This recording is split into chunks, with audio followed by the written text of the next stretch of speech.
সত্যবাদিতার প্রতিদান। এক গ্রামে এক দরিদ্র ছেলে ছিল, নাম তার আব্দুল্লাহ।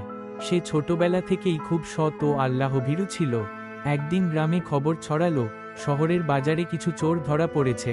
মানুষ ভয়ে সেদিকে যেত না, কারণ চোরেরা পথে লোকদেরও ভয় দেখাতো। আব্দুল্লাহর মায়ের অসুস্থতা বেড়ে গেল, তাই ওষুধ আনতে শহরে যেতেই হলো। পথে হঠাৎ কয়েকজন ডাকাত তার পথ রোধ করল। একজন বলল, তোর কাছে কি আছে, সব বের করে দে। আব্দুল্লাহ শান্তভাবে উত্তর দিল, আমার কাছে 40 টাকা আছে, মায়ের ওষুধ কেনার জন্য। ডাকাতরা অবাক হলো। তারা বলল, তুই আমাদের সামনে টাকাটা লুকিয়ে রাখলি না কেন? সবাই তো ভয় পেয়ে মিথ্যা বলে। আব্দুল্লাহ চোখ নিচু করে বলল, আমার মা শিখিয়েছেন, মিথ্যা বলা বড় গুনাহ, আর আমি আল্লাহকে ভয় করি। ডাকাত দলের সর্দার কিছুক্ষণ চুপ করে রইল, তারপর কেঁদে ফেলল। সে বলল, আজ এতদিন পর আমি এক সত্যবাদী ছেলেকে দেখলাম। আল্লাহর ভয় যে এখনো মানুষের মনে আছে, তা তোমাকে দেখে বুঝলাম।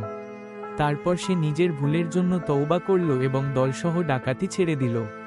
আব্দুল্লাহর সত্যবাদিতার বরকতে বহু মানুষ আল্লাহর দিকে ফিরে এলো। নীল রঙের ছোট হিরে শিক্ষা। সত্যবাদিতা আল্লাহর কাছে সবচেয়ে প্রিয় গুণ। একজন মানুষের সততা অনেক মানুষের জীবন বদলে দিতে পারে।